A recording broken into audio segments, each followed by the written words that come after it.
বেশ কয়েকদিন পর আসলাম, একটু সময় নিয়ে আসলাম। বেশ কয়েকদিন ধরে ইডাব্লিউএস এর ছাত্ররা বলছে, স্যার আপনার মুখ দিয়ে আমরা কাট-অফটা শুনতে চাই, কি যেতে পারে। আমি এতদিন নীরব ছিলাম, তলে তলে আমি তোমাদের নিয়েই কাজ করছিলাম। দেখো, এই ইডাব্লিউএসটা প্রেডিক্ট কেউই করতে পারছে না, আমিও জানি। কিন্তু একটা তো রাস্তা বার করতেই হবে। আমি বেশ কয়েকদিন ধরে চিন্তা ভাবনা করে বিজ্ঞানকে সাহায্য নিয়ে একটা ক্যালকুলেশন তৈরি করেছি। আমি জানি এটা 90% সঠিক হবে, তাও আমি সঠিকটা 0% হিসাবেই তোমাদের ধরে নিতে বলবো। আর ভিডিওটা শুরু করার আগে বলছি, এই আমার সর্বশক্তি এর মধ্যে প্রয়োগ করা হয়েছে। এছাড়া আমার কিছু বলা আমার জ্ঞানের কাছে কম হয়ে যাবে। অর্থাৎ তোমরা যদি এটা নিয়ে কোনো প্রশ্ন করতে চাও, স্যার এই অঙ্কটা এই করলেন কেন, ওই করলেন কেন, তাহলে এর উত্তর আমি দিতে পারবো না, কারণ আমার সর্বশক্তি এর মধ্যে প্রয়োগ করা হয়ে গেছে। যারা ভিডিওটা ভালো লাগবে তারা অবশ্যই লাইক করবে, আর যারা আমাকে প্রয়োজন মনে করবে তারা সাবস্ক্রাইব করতে পারো। দেখো, প্রথমেই ছাত্ররা একটা ব্যাপারে ভুল করে ফেলছে, যে গতবার 69,000 র্যাঙ্ক কাট অফ গেছিল, সেখানে ছিল 543 মতন। তাহলে এবার 50 বাড়লে 610 যাবে। কিন্তু গতবারের যে কি কারণে হয়েছিল সেটা আমি বারবার বলেছিলাম, গতবারের সঙ্গে এবার মিলালে হবে না, এর মধ্যে অনেক হিসাবপত্র আছে। আজকে ওইদিকে আমি হাঁটছি না, আমি সেফ কি কাট অফ যাবে সেটাই আমি আজ বলতে চাচ্ছি। গতবারে কেন এটা হয়েছিল এই ব্যাপার নিয়ে 10টা ভিডিও দেওয়া হয়ে গেছে। এইবার আসো, কোনো কাস্টের এর কোনো প্রমাণপত্র পাচ্ছি না, কেন কটা ছেলে কাগজ বানিয়েছে কেউই জানে না। তারও একটা ব্যাক ক্যালকুলেশন আমি করে ফেলেছি, কটা ছেলে কাগজ বানিয়েছে তারও আমি একটা ব্যাক ক্যালকুলেশন করে ফেলেছি। এতগুলো ছেলেই বানাতে পেরেছে। আমি হিসাবের মধ্যে দিয়ে বোঝানোর চেষ্টা করব। দেখো, আমার হিসাব ভুল হতে পারে, কিন্তু চেষ্টাটা কিন্তু সৎ উদ্দেশ্য নিয়ে চেষ্টা, সেটা তোমরা একটু মানিয়ে নেবে, বা এটা তুমি কাল্পনিক হিসাবেও ধরে নিতে পারো। দেখো, 23 সালে আমরা 6454 জন পরীক্ষা দিয়েছিল ইডাব্লিউএস। 24 সালে 7617 জন, প্রায় 1150 জন আমাদের রাজ্যে ইডাব্লিউএস বেড়েছে। এখানে একটু পরিষ্কার করে নিই, অনেকে বলবে আপনি এইসব সংখ্যা পেলেন কোথা থেকে, এরকম কোনো সংখ্যা প্রকাশিত হয় না। হ্যাঁ, তোমরা ঠিকই বলছো, এরকম কোনো সংখ্যা প্রকাশ হয় না। যেহেতু সারা ভারতবর্ষে প্রায় 5% আমরা আমাদের পরীক্ষার্থী আমাদের রাজ্য থেকে অংশগ্রহণ করে, তাহলে ইডাব্লিউএস এরকম করবে। ইডাব্লিউএস টোটাল এবছর 1,52,000, প্রায় 200 জন সারা ভারতবর্ষে হয়েছিল। সেই 5% গুণ করে আমি বার করে নিয়েছি, গতবারও তাই করে নিয়েছি। গতবার 1,28,320 ছিল। একটু স্ক্রিনের দিকে তাকাও, এই যেটা আমি বলছিলাম সেইটা দেখো। এটা তোমাকে অ্যাভারেজ মেনটেন করতে হবে। যেহেতু গতবারেরটা আমি 6454 বেস করেই অঙ্কটা করব, সেই জন্য এই অঙ্কটা কারেক্ট হবে। গতবারে 6454 জন পরীক্ষা দিচ্ছে, এই কটা সিট ছিল, তার উপর যখন আমি ক্যালকুলেশন করব এবং ওর উপর যেটা বাড়ছে ছাত্রর সংখ্যা, তাহলে অঙ্কটা অটোমেটিক ক্যালকুলেশনটা ঠিক হয়ে যাবে। এইবার দেখো, তাহলে এবছর হচ্ছে 7617 জন পরীক্ষা দিয়েছে, তার ছাত্রর সংখ্যাও তো বাড়ছে, কম্পিটিশনও বাড়ছে। দেখো, গতবারেও 316টা সিট ছিল, এবছরও এসছে 316টা সিট, যদি সিট না বাড়ে। এইবার গতবারে একটা সিট পেতে 20.4 জনকে হারাতে হয়েছিল, মানে 20 জন 20.5 জনের মধ্যে একজন সিট পেয়েছিল। এবার কিন্তু সেটা হচ্ছে না, কম্পিটিশনও বাড়ছে, কম্পিটিশনও তোমাদের বাড়ছে। এই জিনিসটা কোনো ছাত্র মনে আনছে না, কেন আনছে আমি জানি না। এবার কিন্তু একটা সিটের জন্য লড়াই হচ্ছে 24.5 জন, অর্থাৎ একটা সিটের পিছনে 4 জন করে ছাত্র বেড়ে গেছে। প্রতি বছর ছাত্র বাড়ছে, তোমরা তো জানো। 20,38,000 পরীক্ষা দিয়েছিল, এবার 23,33,000। তো বুঝতে পারছো, সেই ক্যালকুলেশনে এটা আমি অঙ্কটা করেছি। এইবার দেখো, এটা তো গেল ছাত্র নিয়ে ব্যাপার, আর লড়াইয়ের জায়গায় কতটা কঠিন হলো সেইটার ব্যাপার। এইবার পরের স্টেজে আসো। যদি তুমি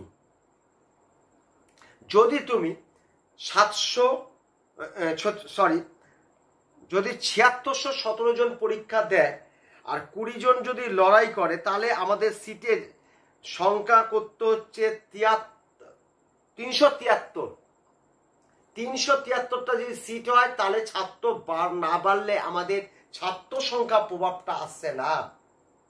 তারপরে আসবে কাগজটাও অঙ্ক আছে। তাহলে 7617 জন যদি হয়, তাহলে তুমি 20 জন করে গতবার যে কম্পিটিশন করেছি, যেহেতু গতবারকে আমি বেস করেছি, তাহলে কিন্তু আমার 373টা সিট লাগে। তাহলে গতবারের লেভেল হবে, গতবারে এই ছিল, এইবারে এই হবে। তাহলে তোমরা কোথায় ভুল করছো বুঝো। তাহলে 57টা সিট কম পড়ছে, আর 57টা সিট বাড়বে না। 57টা সিট বাড়তে গেলে বুঝতে পেরেছো তো, 6খানা কলেজ খুলতে হবে, পূর্ণ নতুন কলেজ, তাহলে 57টা আসবে। তাহলে এই 57টা যদি সিট কম পড়ে, তাহলে কাট অফ কত বাড়াবে, তারপরে কাগজে কাট অফ কত বাড়াবে, পাটে পাটে আমি বোঝানোর চেষ্টা করছি। দেখো, ইডাব্লিউএস ওই যে 46,183 থার্ড রাউন্ডের লাস্ট বছরের কাট অফ, আর 69,624 ওই যে 23,000-এর জায়গায় প্রতি 1K-তে 4 জন করে ইডাব্লিউএস থাকে। তোমরা মিলিয়ে নিতে পারো, 2-4 দিন পর বেঙ্গল র্যাঙ্ক যখন বেরোবে, গুনে গুনে মিলিয়ে নিতে পারো। অ্যাভারেজ 4, কোনো হাজারে 5 হবে, কোনো হাজারে 3 হবে, কোনো হাজারে 4 হবে, কোনো হাজারে 7 হবে, কিন্তু অ্যাভারেজটা আসবে 23,000-এর মধ্যে। গুনবে যখন তোমরা চয়েস ফিলিং করতে দেখবে, অ্যাভারেজটা 23,000-এর মধ্যে তুমি 92 জনের মতন পাবে। গত 85টা সিট বেড়েছিল, এবার বুঝে নিচ্ছ তো, 85-92 প্রায় কাছাকাছি। তাহলে তোমার 4 জন করে ইডাব্লিউএস প্রতি 1000-এ থাকবে। এইবার পরের স্টেজে আসো। এইবার যদি 57 জন সিটকে 4 দিয়ে ভাগ করো, তাহলে 14.25K মানে 14,250 অল ইন্ডিয়া র্যাঙ্ক কিন্তু কাট অফ উপরের দিকে চাপ দেবে। অর্থাৎ 69,000 থেকে 14,250 যদি বাদ দাও, তাহলে ইডাব্লিউএস এর কাট অফ গিয়ে দাঁড়াচ্ছে 2024 সালে 55,400K। আরো একটা কথা বলে নিচ্ছি, ঠিক আছে, তুই পরে বলছি। এর সঙ্গে আরো 6,000K যোগ করো, 61,000K। এইবার বলবে এই 6,000K কোথায় পেলে? দেখো, তোমরা সকলেই জানো, সকল ছাত্রছাত্রী জানো, গতবার আমাদের ইউআরদের কাট অফ গেছিল 36,050, এবার প্রায় 41,000 যেতে চলেছে। কেউ কেউ 42-43 বলছে। তাহলে গ্যাপটা কম করে 6,000 বাড়ছে। তাহলে ইডাব্লিউএস 6,000 বাড়ছে, বাড়বে 7,000। ওই 36-এ যদি 6 বাড়ে, ওইখানে আসবে 7। আমি একটু বেশি করে কম করে ধরলাম। কেন এগুলো হয় জানো? অল ইন্ডিয়াতে যখন সিট বাড়ে, সে অল ইন্ডিয়া থেকে চাপটা আসে। দেখো, অল ইন্ডিয়া কাট অফ গতবার ছিল 23,000, 23,500, এবার 25,000 হচ্ছে।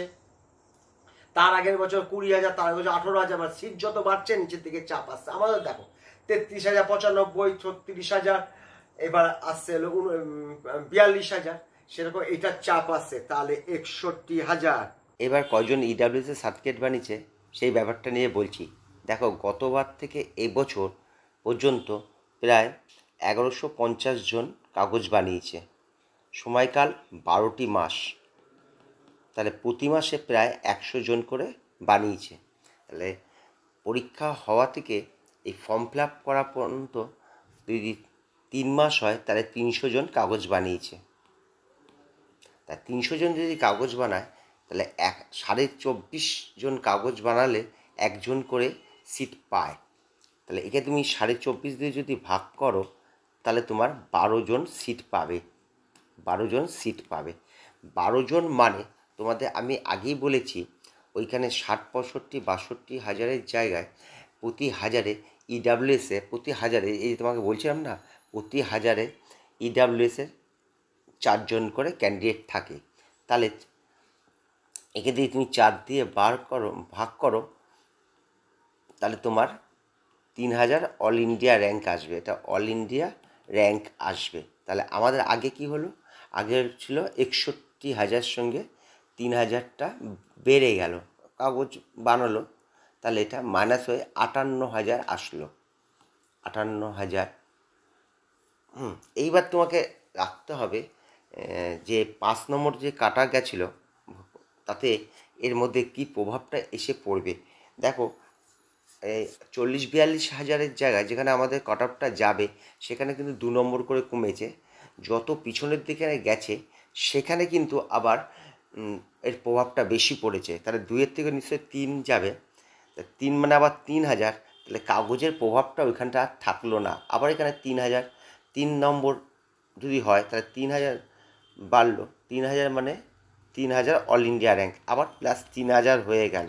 ওই যে 5 নম্বর যেটা ফিজিক্সের কোশ্চেনটা বাদ গেছিলো সে তার কথা বলছি। তাহলে 61,000 অল ইন্ডিয়া র্যাঙ্ক থাকলো। এইবার তুমি আসো, তাহলে ইডাব্লিউএস দিয়ে 61,000 অল ইন্ডিয়া র্যাঙ্ক 61,000 থাকলো। 61,000 অল ইন্ডিয়া র্যাঙ্ক মোটামুটি 618 মতন আছে। তুমি একটু দেখে নেবে, ওটা আমার অতটা পরিষ্কার নেই। এই 618 কাট অফ যেতে পারে আমি মনে করছি। এটা কিন্তু থার্ড রাউন্ডে, এটা তুমি থার্ড রাউন্ড ধরে নাও। এইবার ফার্স্ট রাউন্ডে যেহেতু 2-1 দিন মধ্যে শুরু হবে, ফার্স্ট রাউন্ডে তুমি ধরে নাও 600 হয়তো 22 গেলেও যেতে পারে, আর সেকেন্ড রাউন্ডে একটু কমবে, 620 মতন ধরো, আর থার্ড রাউন্ডে গিয়ে দেখবে সেই 618 গিয়ে থাকলো। এই ছিল আজকে আমার ভিডিও। এটা দেখো, তোমরা বুঝে নেবে, এগুলো কিন্তু সমস্ত কিছু আইডিয়া এবং কিছুটা বিজ্ঞানকে সাহায্য নিয়ে এইটা করা হয়েছে। এর ব্যাখ্যা হয়তো অনেকে অনেক রকমভাবে দেবে। দেখো, এছাড়া আমার কোনো উপায় ছিল না, কিন্তু এর মধ্যে যতটা পেরেছি আমি বিজ্ঞানকে ব্যবহার করেছি, এটা তোমরা বুঝে নেবে। আর যদি তোমার ভিডিওটা ভালো লাগে অবশ্যই লাইক তো করবেই, আর যারা আমার প্রয়োজন মনে করবে তারা সাবস্ক্রাইব করবে। পরবর্তী ভিডিও একটি অন্য ধরনের আনছি কয়েকদিনের মধ্যে, তোমরা একটু আমার চ্যানেলের দিকে লক্ষ্য রাখলেই দেখতে পারবে। তাহলে এখন ভিডিওটা শেষ করলাম।